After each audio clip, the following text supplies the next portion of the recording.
저희 엄마 아빠는 저를 혼자 임신하셔서 결혼하셨고 20살 때 쟤를 낳으셨어요. 엄마는 지금으로는 너무 어린 나이였을 때 저를 낳고 키우셨고 3년 후에 남동생까지 낳으셨습니다.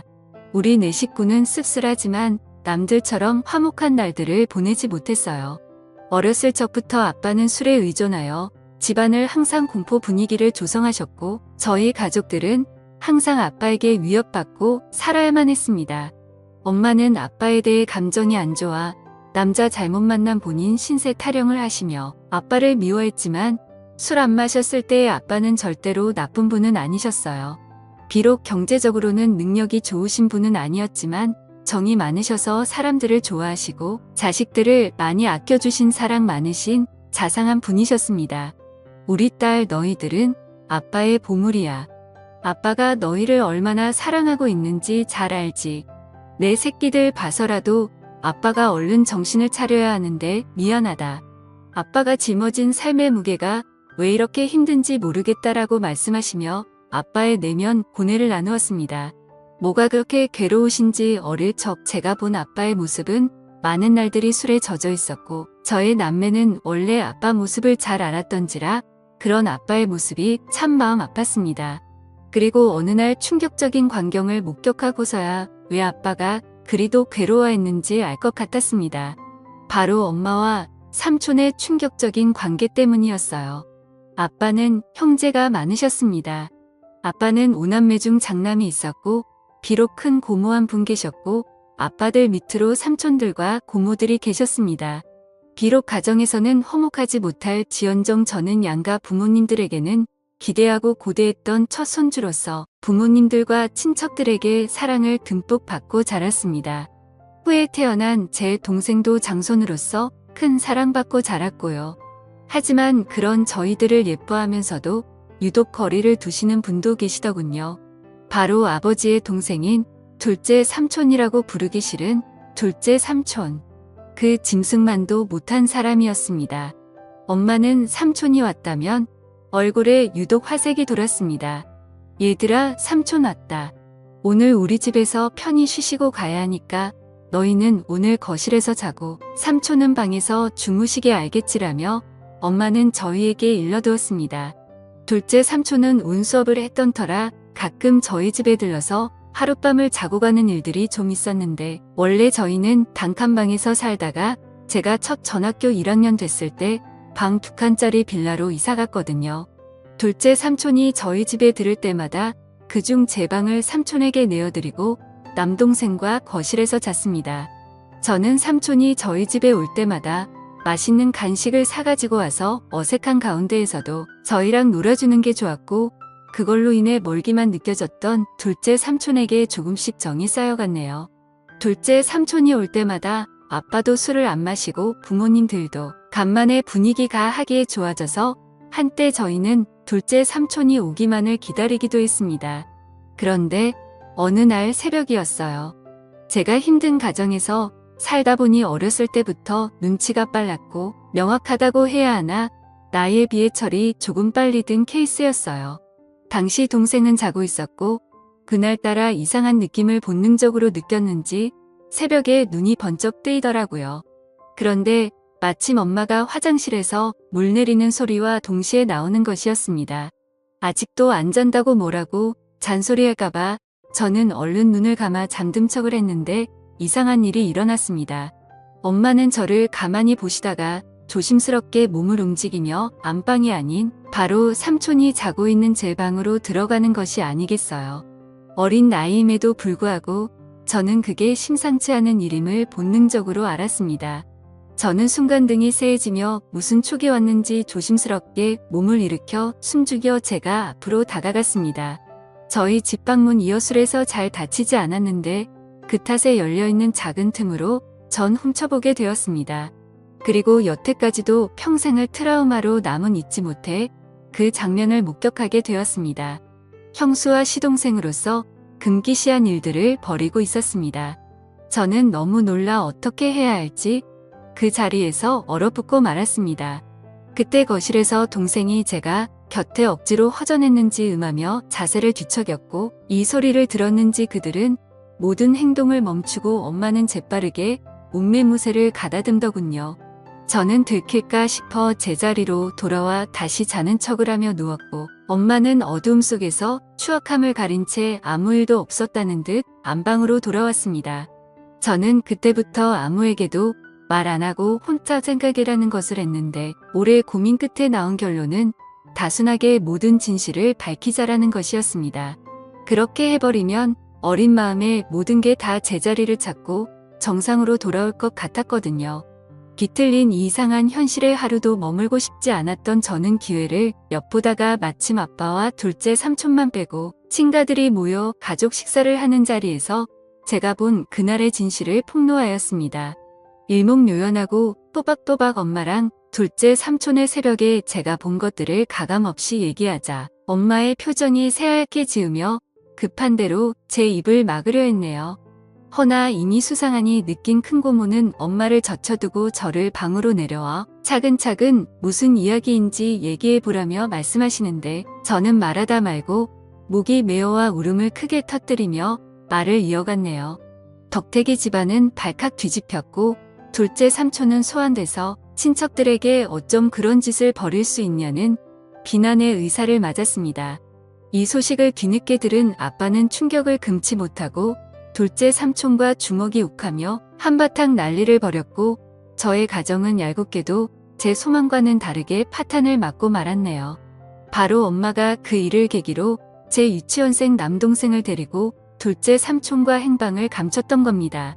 훗날 드라마나 영화에서 보는 남녀의 야반 도주를 보며 우리 엄마도 동생 데리고 둘째 삼촌과 저런 도피를 했을까 생각했네요. 가뜩이나 술을 필요로 했던 아빠는 아이 술독에 파묻혀 살게 되었고 엄마와 삼촌을 반드시 찾아내어 복수하겠다며 증오심을 닦고 다녔습니다. 아빠는 늘 술을 취한 채 정신적인 고통을 이기지 못하고 자고 있던 저를 이불에 쌓아 주수석에 태우고 어디에도 있는지 모르는 그들을 찾으러 나섰고 그럴 때마다 저는 두려움에 떨어야만 했습니다. 지금 생각해보면 아빠는 저의 폭로가 원망스러운지도 모르겠어요. 눈 감고 귀 닫고 모른 척 했으면 어쨌든 불행한 가정이나 어이울 수 있었을 텐데 그걸 폭로함으로써 파국에 치닫게 돼버렸으니 다 제 잘못이라는 생각이 들었습니다. 이럴 줄 알아서는 얘기하지 말걸 그냥 아빠를 속이고 모두를 속일 걸 진실을 알리는 것만이 꼭 올바른 게 아니라고 생각을 했네요. 다행히 두어 달이 지난 후 엄마는 집에 동생을 데리고 들어왔고 간만에 엄마를 본 저는 그간 마음 고생한 게 싹 치유되면 깊은 안도감을 느꼈습니다. 오랜만에 동생을 봐서도 너무 행복했고 돌아온 엄마로 인해 아빠의 상태도 좀 나아진 것 같아 행복했습니다. 다만 제게 엄마가 사라졌던 후주 남았습니다. 잠시라도 눈에 엄마가 보이질 않으면 불안해서 미칠 지경이었어요. 학교 갔다 서둘러 집에 왔는데 엄마가 없으면 빌라나 동네 인근을 다 뒤지고 다녔고 미용실에서 파마를 하고 있거나 동네 사람들과 같이는 엄마를 보고서야 안도의 숨을 내쉬고 했습니다. 그렇지만 혹시나가 역시나 얼마 아니던 다시 나갔어요. 이번엔 동생을 내버려 두고 혼자 나갔더군요. 동생이라도 곁에 있어 좋았지만 엄마가 언제 다시 올지 기다림의 끝은 알 길이 없었습니다. 아빠는 행여 엄마한테 연락이 오면 아빠한테 바로 전화하라고 했고 그 사이 저희 동네에서는 소문이 다 돌았습니다. 저희 엄마가 바람나서 집을 나간 것 같다고요. 택하면 애 엄마가 보이질 않으니 그럴 수밖에 해요. 저는 저희에 대해 함부로 말하는 동네 사람들이 너무 싫었습니다. 다 알고 짐작하면서도 모른 척 확인 사살하려고 저와 마주치면 꼭 묻더군요. 너희 엄마 이번에 너희 두고 또 낳은 거 맞지? 아니 세상에 어떻게 자식들 두고 모질게 나갈 수가 있어. 내가 다 마음이 쓰이네. 불쌍한 것들. 우리 엄마 그냥 멀리 돈 벌러 갔어요. 우리 가족에 대해서 함부로 말하지 마세요. 라고 둘러대면 쏘아댔지만 속으로는 가슴에 피멍 들어 찢어지게 울고 있네요. 아빠는 결국 가출한 엄마를 포기하고 저희를 위해 시골로 이사를 했습니다. 다 잊고 새 삶을 꾸려보고자 아빠들 1톤 트럭을 타고 소금도 파시고 귤도 파시며 저를 앞차같이 키우셨지만 세상은 그리 만만치 않았습니다. 바로 아빠는 큰 병에 걸려버리셨고 끝내는 간경화로 제 나이 18살 때 세상을 등지고 말았네요. 그때 아빠 살아 생전 모질게만 해던 제 행동이 떠올라 얼마나 피 눈물을 흘렸던지요. 죄송하고 또 죄송하게만 했습니다. 아빠가 돌아가셨어도 엄마랑 삼촌은 잔인하게도 코빼기도 비치지 않더군요.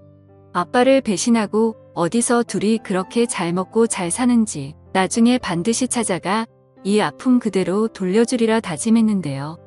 저희는 살기 위해 할아버지에게 맡겨졌다가 성인이 된 후 따로 근처에서 독립을 했습니다.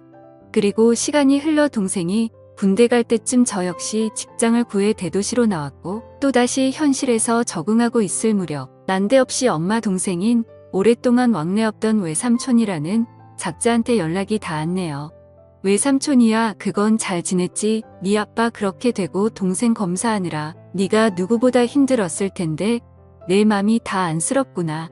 고시원 좁고 답답할 텐데 내가 보증금을 좀 대줄 테니 어디 원룸이라도 들어가 살지 않겠니? 순간 의문이 들었죠. 갑자기 외삼촌이 왜 나한테 뭔가 이상해서 좀 알아봤었는데 예상치 못하게도 그간 연락이 끊겼던 제 친엄마가 외삼촌 뒤에 있었던 게 아니겠어요.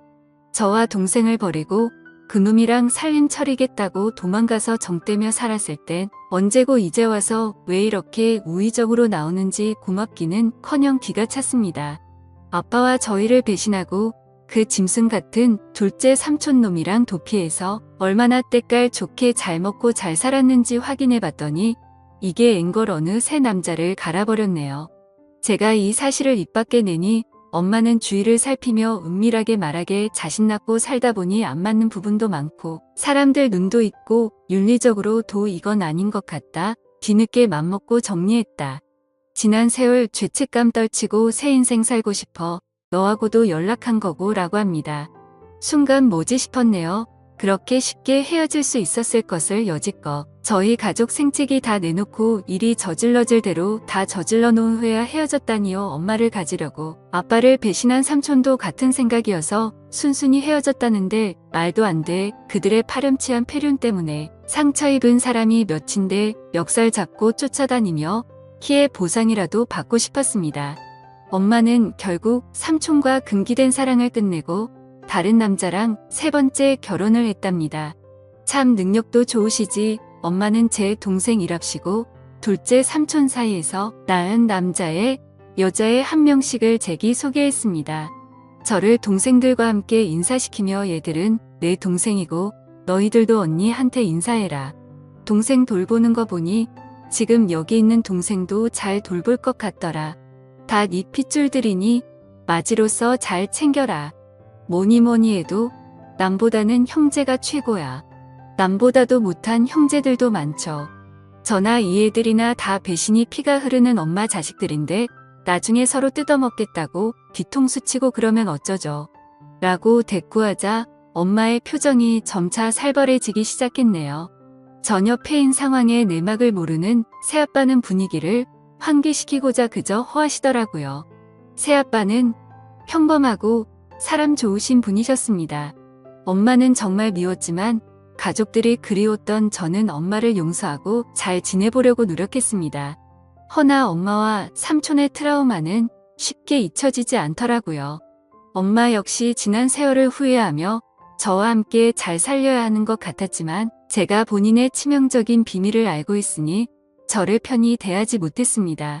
심지어는 저더러 미용실에서 엄마라고 하지도 말라고 하고 주변인들에게는 저와의 관계를 숨기려 하더군요. 새아버지가 절 자식으로 인정한다며 친척들에게 소개하려 할 때도 엄마는 필사적으로 행여 책 잡힐까 싶어 말렸습니다. 엄마의 숨겨진 자식으로 살아야 하는 기분도 참 더럽더이다. 더러운 놈의 둘째 삼촌 자식들은 엄마 거리며 당당하게 살고 있는데 우리 아빠 자식이었던 전 왜 숨겨져야 하는지 감정이 분노가 스멀스멀 살아났습니다. 더욱이 참을 수 없었던 건 엄마는 수련전만 하면 꼭 아빠 욕했는데 나 네 아빠가 아직도 지긋지긋해. 나 O형인데 왜 니들은 니들 아빠처럼 A형이냐고. 너나 네 동생이나 아빠 너무 쏙 빼닮아서 싫어. 처음부터 내 손으로 쭉 키운 네 새 동생들한테 정이 더 가더라고. 왜 같은 손가락이라도 더 아프고 덜 아프고 하잖아.